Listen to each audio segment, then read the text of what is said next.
अस्सलाम वालेकुम dear class 9 students. उम्मीद है आप लोग सब खैरियत से होंगे और आपकी जो पढ़ाई है माशाल्लाह अच्छे से चल रही होगी।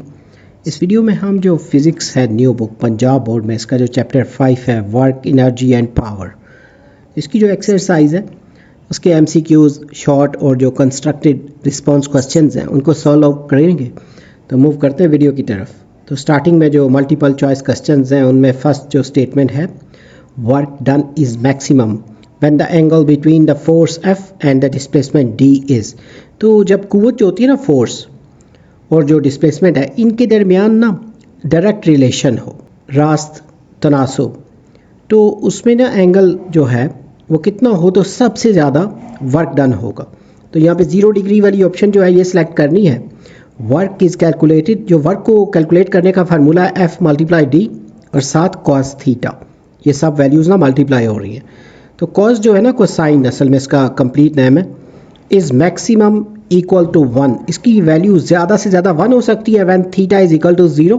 सो work is maximum when force and displacement are in the same direction.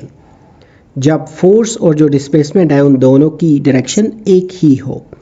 Next में a joule can also be written as, तो एक जॉल को ना किस तरह लिख सकते हैं, ये जैसे ये वाली जो ऑप्शन है ना किलोग्राम मीटर स्क्वायर पर सेकंड स्क्वायर, ये वाली ऑप्शन सेलेक्ट करनी है। 1 joule is equal to 1 newton meter. तो यहाँ पे मीटर तो एक अलग से टर्म है, लेकिन न्यूटन जो होता है वो इक्वल होता है kilogram multiply meter multiply second का नेगेटिव स्क्वायर ना, यानी पर स्क्वायर इसको पढ़ते हैं। तो इस वजह से एक तो अलग से जो मीटर है और एक न्यूटन में जो मीटर होता है, तो इस वजह से इसका जो कॉम्बिनेशन बनता है ना किलोग्राम मीटर स्क्वायर पर सेकंड स्क्वायर। नेक्स्ट में जो थर्ड स्टेटमेंट है the SI unit of power is, तो एसआई यूनिट जो है पावर का, तो इसमें वाट वाली ऑप्शन सेलेक्ट करनी है। Power is the rate of doing work, यानी काम करने की जो रफ्तार है ना उसको पावर कहते हैं। उसका एसआई यूनिट जो है वाट होता है, विच इक्वल्स 1 जॉल पर सेकंड, जो कि 1 जॉल पर सेकंड के इक्वल है। नेक्स्ट जो स्टेटमेंट है the power of a water pump is 2 kilowatt. The amount of water it can raise in 1 minute to a height of 5 meter is, तो एक वाटर पंप जो है उसकी जो पावर है वो 2 किलोवाट है। तो ये 1 मिनट में ना 5 मीटर की हाइट तक, ऊंचाई तक कितना पानी जो है वो उठा के ले जा सकता है। तो इसमें 2400 लीटर्स ये वाली जो ऑप्शन है ये सिलेक्ट करनी है। तो यहाँ पे जो डेटा गिवन था उसको अगर हम एक्सप्लेनेशन में देखें कि पावर जो है वो 2 किलोवाट थी, तो इसको मल्टीप्लाई 1000 से करेंगे ताकि ये वाट में चेंज हो जाए। तो 2 से मल्टीप्लाई को 1000 से करें 2000 हो जाएगी।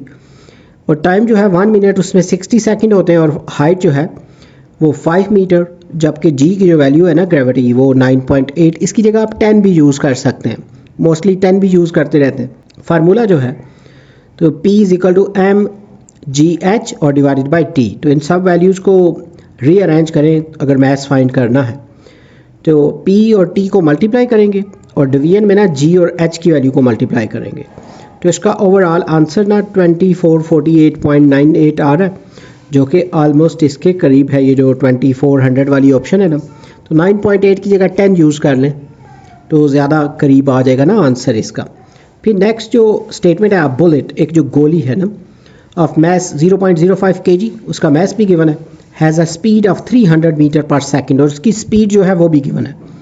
It's kinetic energy will be, तो इसकी जो काइनेटिक एनर्जी है, काइनेटिक एनर्जी हर उस चीज़ में होती है जो चीज़ मूव कर रही हो, जो मूवमेंट में हो। तो इसमें ये जो 2250 जॉल ये वाली ऑप्शन सेलेक्ट करनी है।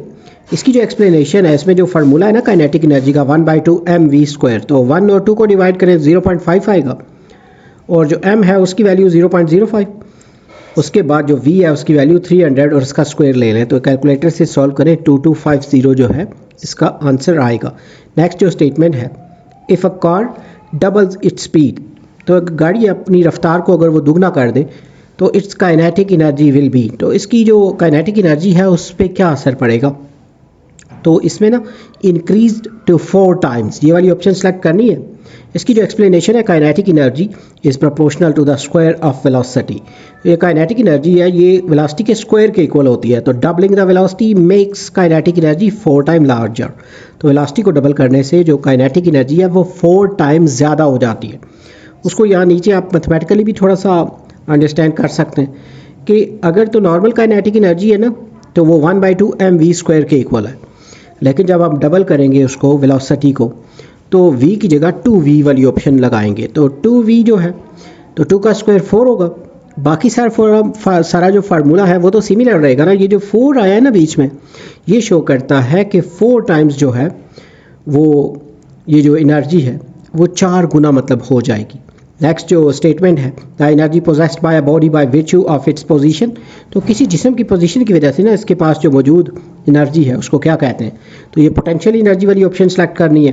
Potential energy is stored due to a object's position, for example height in a gravitational field. तो मुमकिन तौर पे जो एनर्जी है जो जिस्म की पोजीशन की वजह से, बॉडी की पोजीशन की वजह से ना उसके अंदर ज़ख़ीरा होती है, स्टोर होती है, जैसे ग्रेविटी वगैरह है। तो ये जो है ये जैसे हाइट की वजह से होती है। नेक्स्ट में the magnitude of momentum of an object is doubled the kinetic energy of the object will, तो अगर किसी जिस्म की जो मिकदार है मूवमेंट की वो दुगनी हो जाए तो इसकी जो काइनेटिक एनर्जी है वो उस पर क्या असर पड़ेगा ना, तो ये इंक्रीज़ होगी 4 टाइम्स। इसके बारे में हम ऊपर भी पढ़ के आए कि काइनेटिक एनर्जी जो है ये इक्वल होती है ना p² / 2m, यानी डबलिंग p को अगर डबल कर दें मैग्नीट्यूड ऑफ मोमेंटम को तो वो 2m हो जाएगा, तो 2 का जो स्क्वायर है तो वो 4 टाइम यानी 4 गुना हो जाएगी ना, 4 गुना हो जाएगी। तो नेक्स्ट में जैसे स्टेटमेंट है 5.9, which of the following is not a renewable energy source, तो इसमें से कौन सा जो माखज़ है वो काबिल तजदीद नहीं है रीन्यूएबल, तो फॉसिल फ्यूल्स जो वाली ऑप्शन है ये सिलेक्ट करनी है।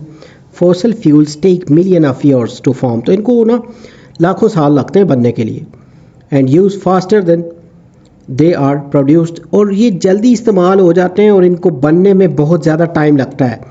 तो दे आर नॉन रीन्यूएबल, यानी इनको रीन्यूएबल नहीं कह सकते जो फौरी तौर पे, जैसे सूरज की रोशनी है वो रीन्यूएबल आज यूज़ नहीं भी की तो कल दोबारा आ जाएगी।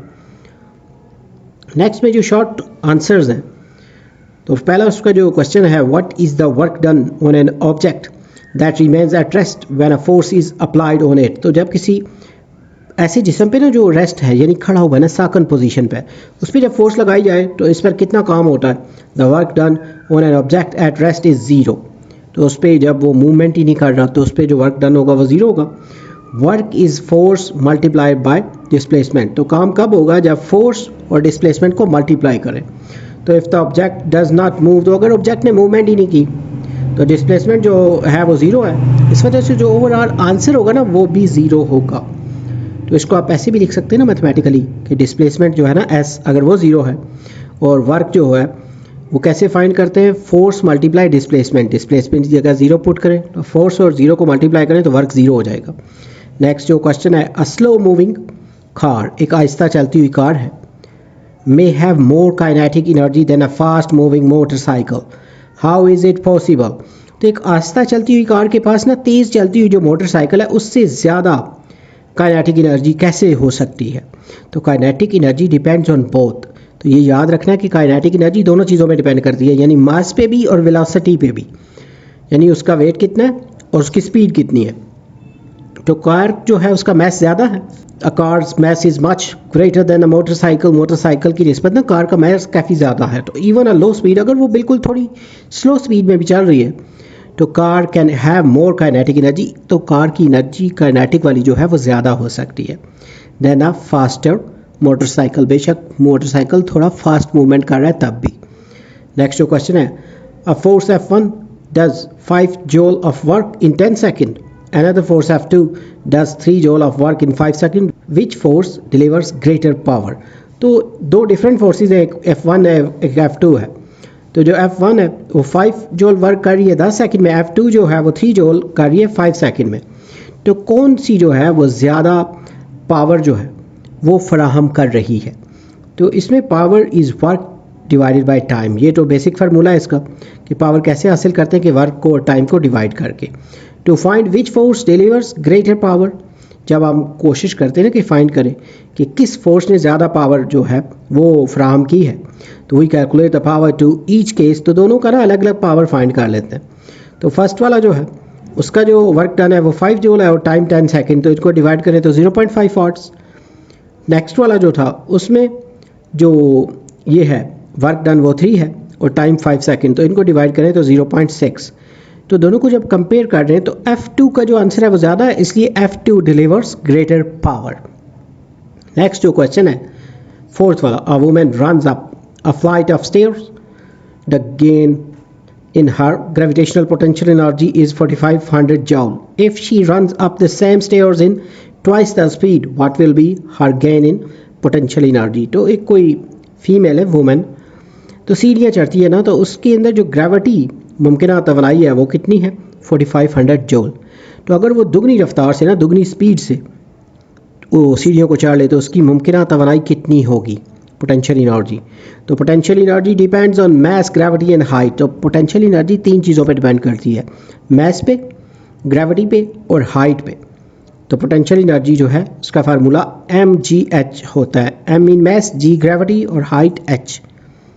तो ज़्यादा स्पीड के लिए speed does not affect potential energy, क्योंकि इसमें स्पीड का तो जिक्र ही नहीं है ना इस फार्मूले में।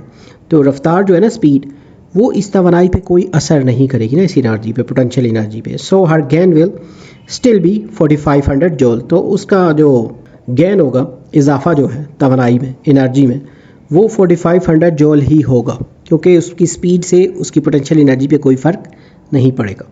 नेक्स्ट जो क्वेश्चन है, define work and it's SI unit. काम की तारीफ करनी है वर्क की और इसका एसआई यूनिट भी बताना है। तो work is done when a force moves an object through a distance. तो जब फोर्स लगाई जाती है ना किसी बॉडी पे, तो वो कुछ डिस्टेंस तक ना मूवमेंट करे तो ये काम होगा। तो इसका जो फार्मूला है कि वर्क जो है वो फोर्स मल्टीप्लाई डिस्टेंस होता है या डिस्प्लेसमेंट होती है, और इसका एसआई यूनिट जो है वो जॉल होगा। नेक्स्ट जो क्वेश्चन है, what is the potential energy of a body if mass m when it is raised through a height h।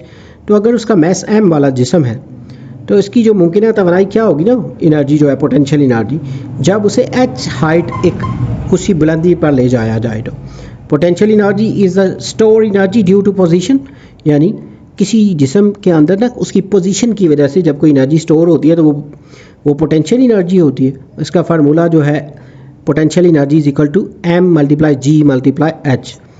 तो इसकी जो एग्जांपल है, जैसे वाटर इन अ डैम, जैसे पानी खड़ा है लेकिन उसके अंदर काफ़ी सारी पोटेंशियल एनर्जी है। जो ही आप उसको जो स्पिलवेज है वो खोलते हैं तो उसके आगे जो टरबाइन है वो मूव करता है, तो उससे एनर्जी को जो है वो फिर इलेक्ट्रिसिटी में कन्वर्ट किया जाता है। इसी तरह जैसे लिफ्ट किया हुआ है हैमर को, हथौड़े को उठाया हुआ है, तो आप जोर ना भी लगाएं तो आप उसको छोड़ेंगे जब, तो जहाँ भी गिरेगा ना तो वहाँ डैमेज कर देगा। तो ये उसके अंदर भी जो स्टोर होती है एनर्जी, वो पोटेंशियल एनर्जी है। नेक्स्ट जो क्वेश्चन है, find an expression for the kinetic energy of a moving body. जो कोई मूव करते हुई बॉडी है ना, उसकी जो तवानाई है यानी काइनेटिक एनर्जी, उसका तफाउल मालूम करना है ना, एक्सप्रेशन। तो ये इसकी जो इक्वेशन है ना वो ड्राइव करनी है। तो लेट करें कि बॉडी जिसका मास m वो मूव कर रही है ना वेलोसिटी v से, तो काइनेटिक एनर्जी जो है वो वर्क डन और एक्सेलरेशन और साथ में ना फ्रॉम इस रेस्ट टू वेलोसिटी इसकी इक्वल होगी। सबसे पहले वर्क डन का फार्मूला लिखेंगे कि ये फोर्स मल्टीप्लाई डिस्प्लेसमेंट के इक्वल होता है, और न्यूटन सेकंड लॉ है ना F is equal to ma। ये दो बातें सामने रखनी है, और इक्वेशन ऑफ मोशन से v square is equal to u square plus 2as। तो यहाँ पे याद रखना है कि vi वैसे बुक में ज़्यादातर यूज़ किया है ना, तो यहाँ पे u लिखा हुआ है, तो आप इसको u से भी कंसीडर कर सकते हैं। ये जो u है ये vi के ही इक्वल है। तो since the body starts from rest, यानी वो बॉडी जो है उसने मूवमेंट्स रेस्ट से शुरू किया है, तो इसलिए उसकी जो u है ना उसकी वैल्यू 0 कर लें। तो जहाँ पे आप 0 लिखेंगे तो बाकी जो बच जाएंगे, यानी v स्क्वायर इक्वल 2as। तो उसके बाद s कैसे फाइंड करेंगे कि 2a को ना v स्क्वायर से डिवाइड कर दें। तो ये जो बना है सारा फार्मूला सब्स्टिट्यूट करें, f is equal to ma और s is equal to v square over 2a। f ये जो वर्क वाला फार्मूला है ना, ये फोर्स मल्टीप्लाई डिस्प्लेसमेंट इसमें, तो यहाँ जो f है उसकी जगह ma लगा दें, और s जो है उसकी जगह v स्क्वायर ओवर 2a। तो इसके लगाने से ये जो एक्सप्रेशन आ रहा है, नीचे जो 2 है उसको साइड पे लिख लें, और m है उसके साथ ये जो a है ना, a और a ये कैंसिल हो जाएगा, और m v स्क्वायर जो है वो बाकी रह जाएगा। तो ये उसका जो एक्सप्रेशन है काइनेटिक एनर्जी का, यानी ये जो इसकी इक्वेशन ड्राइव करनी है वो। नेक्स्ट जो स्टेटमेंट है, define the efficiency of a working system. Why can a system not have 100% efficiency. किसी काम करने वाले निज़ाम की ना एफिशिएंसी यानी अफादियत की तारीफ़ करनी है, तो कोई निज़ाम जो है, कोई भी सिस्टम, वो 100% एफिशिएंट क्यों नहीं हो सकता। Efficiency is the ratio of useful output energy to the total input energy. यानी जो अफादियत है ना, एफिशिएंसी, ये मुफीद जो वहाँ से खारिज शुदा तवानाई होती है ना एनर्जी, उसका कुल दाखिल शुदा तवानाई से तनासब, यानी कितनी जो है वो खारिज हुई है, कितनी तवानाई जो है वो दाखिल हुई है, इसका जो तनासब होता है उसको एफिशिएंसी कहते हैं। और no system is 100% efficient because some energy is always lost as heat और फ्रिक्शन। यानी कुछ ना कुछ जो एनर्जी है वो हीट की शक्ल में, फ्रिक्शन की शक्ल में ज़ाया हो जाती है। नेक्स्ट जो क्वेश्चन है, व्हाट इज़ पावर, पावर क्या है, और define the unit used for it, उसके लिए इस्तेमाल होने वाला जो यूनिट है उसकी वजाहत करनी है। Power is how fast work is done और एनर्जी इज़ यूज्ड। तो पावर जो है इस बात को ज़ाहिर करती है ना कि काम जो है, वर्क कितनी तेज़ी से किया जाता है, या जो एनर्जी है वो कितनी तेज़ी से इस्तेमाल हो रही है। तो मैथमेटिकली यहाँ पे जो पावर है वो work done divided by time के इक्वल है, और इसका ऐसा यूनिट जो है वाट है, और 1 वाट किसके इक्वल होता है, 1 जूल पर सेकेंड। ओके, नेक्स्ट में जो क्वेश्चन है, differentiate between renewable and non renewable energy sources. तो बताना है कौन से रीन्यूएबल सोर्सेज हैं एनर्जी के, कौन से नॉन रीन्यूएबल हैं। तो रीन्यूएबल एनर्जी सोर्सेज जो हैं इनको काबिल तजदीद तवानाई के ज़राए भी कहते हैं ना। तो नेचुरली रिप्लेस्ड क्विकली, यानी ये कुदरती तौर पर ना जल्दी दोबारा से प्रोड्यूस हो जाते हैं, रिप्लेस हो जाते हैं, जैसे सनलाइट वगैरह। फिर इन्वायरमेंट फ्रेंडली एंड सस्टेनेबल, तो माहौल दोस्त होते हैं, पायदार होते हैं। इसकी जो एग्जांपल है जैसे सोलर, विंड, वाटर एनर्जी, ये सब इसकी एग्जांपल में आएगा। नॉन रीन्यूएबल एनर्जी सोर्सेज जो हैं, जो नाकाबिल तजदीद होते हैं ना तवानाई के ज़राए, तो लिमिटेड होते हैं and take millions of years to form, तो इनको लाखों साल दोबारा बनने में लगते हैं, जैसे ज़मीन से ये जो नहीं निकलता पेट्रोल, ऑयल वगैरह, गैस। उसके अलावा काज मोर पोल्यूशन, तो ये ज़्यादा आलूदगी पैदा करते हैं। एग्जांपल्स कोल, ऑयल और गैस, तो इसकी जो मिसालें हैं कोयला है, तेल है और गैस है। उसके बाद नेक्स्ट में जो कंस्ट्रक्टेड रिस्पॉन्स क्वेश्चंस हैं, इसमें फर्स्ट क्वेश्चन है, can the kinetic energy of a body ever be negative, तो क्या किसी जिस्म की जो काइनेटिक एनर्जी है वो कभी नेगेटिव हो सकती है। तो इसका जो आंसर है no, kinetic energy is defined as kinetic energy is equal to 1/2 mv², where mass m is positive and v² is always non-negative, so kinetic energy can't be negative। तो इसमें कुछ भी जो है वो नेगेटिव जो है, स्पीड जो है वो नेगेटिव नहीं हो सकती, उसके अलावा मास जो है वो नेगेटिव नहीं हो सकता, तो इसलिए काइनेटिक एनर्जी जो है वो भी नेगेटिव नहीं हो सकती। Even for motion in the negative direction squaring velocity makes the value positive. अगर जैसे ब्रेक्स अप्लाई करते हैं ना गाड़ी पे, तो उसकी स्पीड जो है वो स्लो होती जाती है, तो लेकिन वो भी अगर नेगेटिव साइन है ना, तो v² जो फार्मूले में उसका जब स्क्वायर लेंगे तो वो भी प्लस में हो जाएगी। तो at rest kinetic energy is 0, in motion kinetic energy is positive. तो ये 2 पॉइंट याद रखने कि रेस्ट में जो काइनेटिक एनर्जी है वो 0 हो सकती है, लेकिन मूवमेंट के दौरान ये हमेशा पॉजिटिव ही होती है। Which one has the greater kinetic energy, an object travelling with a velocity v or an object twice as heavy traveling with a velocity of 1/2। तो कौन सी चीज़ है जिसमें ज़्यादा ये जो काइनेटिक एनर्जी है वो ज़्यादा होती है, जिसकी जो स्पीड है वो v से चल रही हो, या उसकी दुगनी अगर मैस है ना, जैसे एक जो बॉडी है वो 50 kg की है, दूसरी वाली 100 kg की है, लेकिन उसकी जो 100 जो डबल वाली है ना, जिसका मैस डबल है, उसकी स्पीड हाफ है पहली वाली से। तो कौन सी जो है उसमें ज़्यादा काइनेटिक एनर्जी होगी, तो इसको कंपेयर करेंगे। जैसे फर्स्ट वाली है उसका 1/2 mv² होगा ना, सेकंड वाली जो है उसका मैस डबल है तो m की जगह 2m लगाएंगे, और उसकी वेलोसिटी हाफ है तो v/2 करेंगे। तो इससे क्या होगा कि जो सेकंड वाली है उसके कैलकुलेशन के बाद, जैसे 1/2 2mv और v²/4 है, तो 1/2 को जब मल्टीप्लाई करेंगे तो 1/4 हो जाएगा, और mv² ऐसे ही साथ लिखा रहेगा। तो ये जो, जबकि वो जो दूसरी है फर्स्ट वाली काइनेटिक एनर्जी जो फर्स्ट वाली है वो 1/2 के इक्वल है सिर्फ, यानी इसमें जो डिफरेंस आ रहा है वो सिर्फ 1/2 का है। तो therefore the object with velocity v has greater kinetic energy, यानी उसमें ज़्यादा काइनेटिक एनर्जी होगी जिसकी वेलोसिटी v है, और क्योंकि वेलोसिटी का जब स्क्वायर करेंगे ना, अफेक्ट करेगा kinetic energy more than mass, यानी उसका इफेक्ट मैस की निस्बत ज़्यादा होगा। नेक्स्ट जो क्वेश्चन है, a car is moving along a curved road at constant speed does it's kinetic energy change. तो एक गाड़ी जो है वो खामदार सड़क पे चल रही है ना, जैसे मोड़ काटते हुए, जो स्पीड है वो तकरीबन एक ही जैसी है, तो क्या उसकी जो पोटेंशियल एनर्जी है वो तब्दील होती है? No, kinetic energy depends on speed magnitude, यानी काइनेटिक एनर्जी जो है वो इक्वल होगी 1/2 mv² के। And if speed is constant kinetic energy remains constant.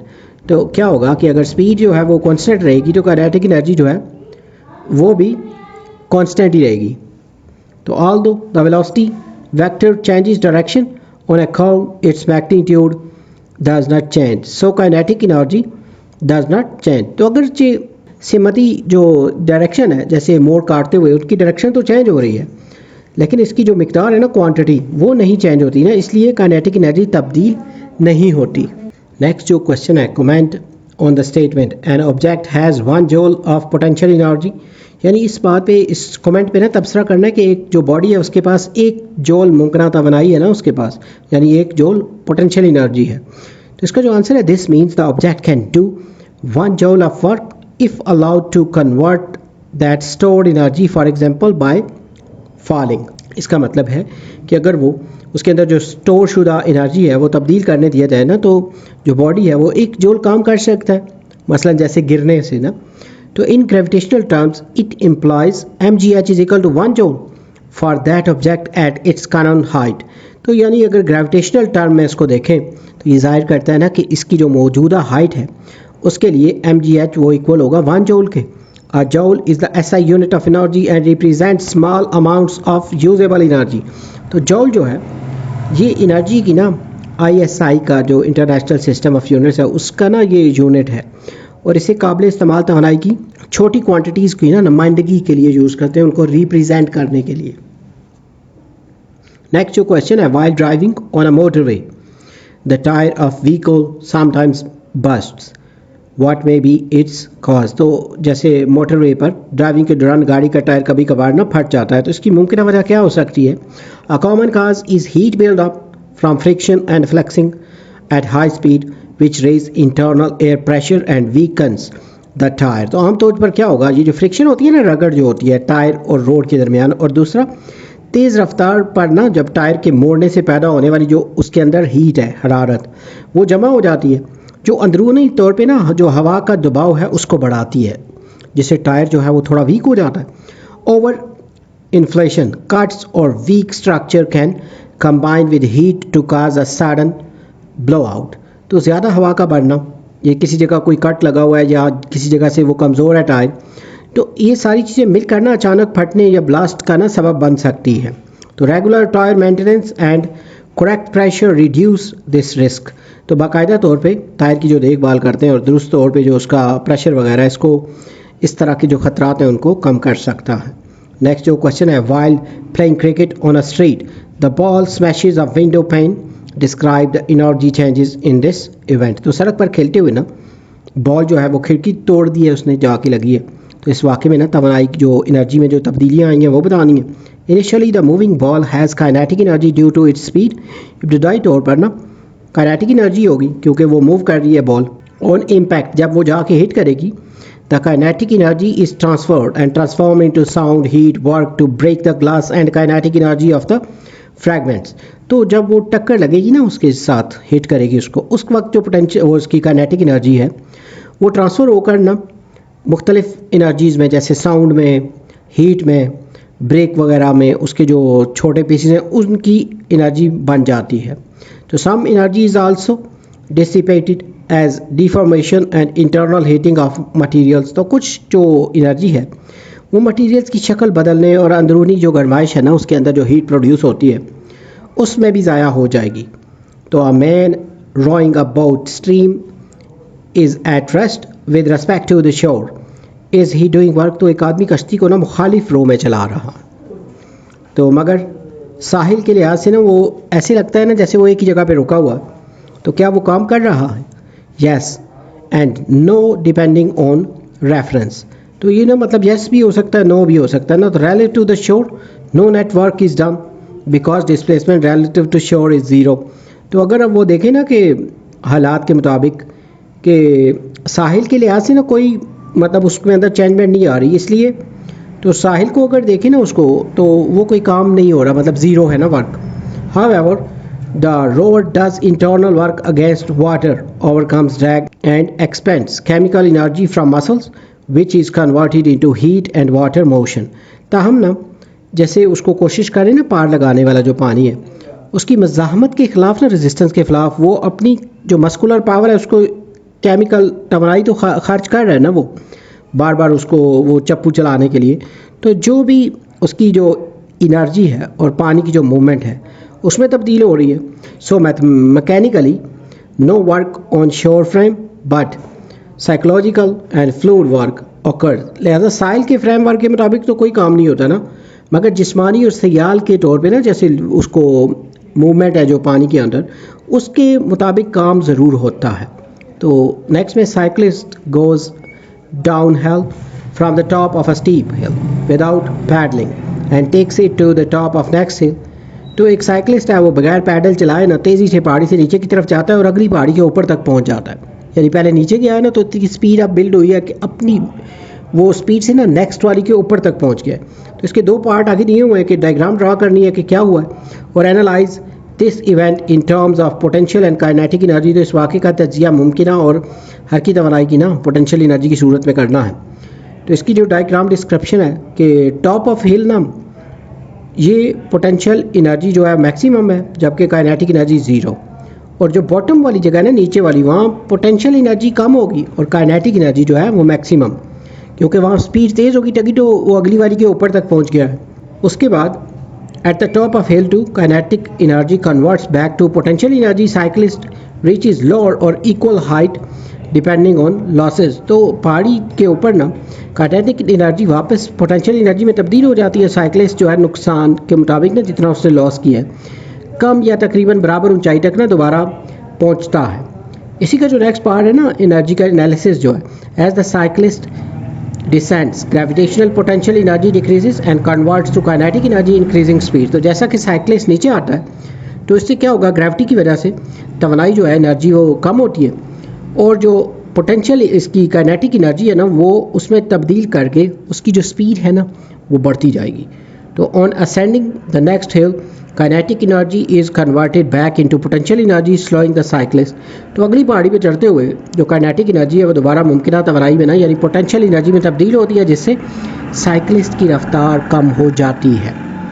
Because of friction and air resistance some mechanical energy is lost and heat as heat and sound, so the cyclist may not reach the original height. तो friction की वजह से, हवा की जो आगे से मुज़ाहमत होती है, इसकी वजह से ना कुछ मैकेनिकल तवानाई जो है एनर्जी वो हरारत में यानी एनर्जी और आवाज़ की सूरत में ज़ाया हो जाती है, इसलिए साइकिलिस्ट असल ऊंचाई तक नहीं पहुंच पाता।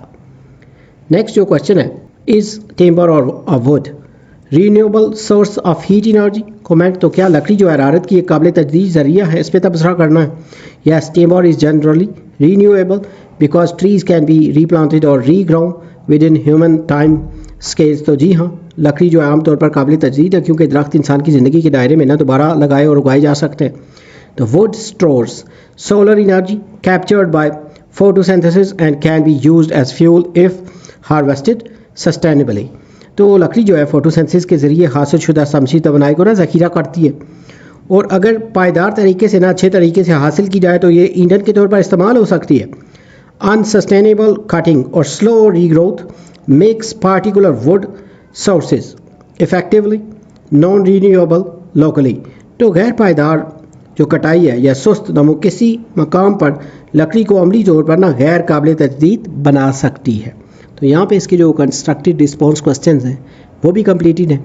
उम्मीद है ये वीडियो, ये लेक्चर और ये जो नोट्स हैं ये आपके लिए हेल्पफुल होंगे। अगर आपने हमारा चैनल सब्सक्राइब नहीं किया तो चैनल को सब्सक्राइब कर लें, ताकि वक्त पे आपको न्यू वीडियो जो है वो मिल सके।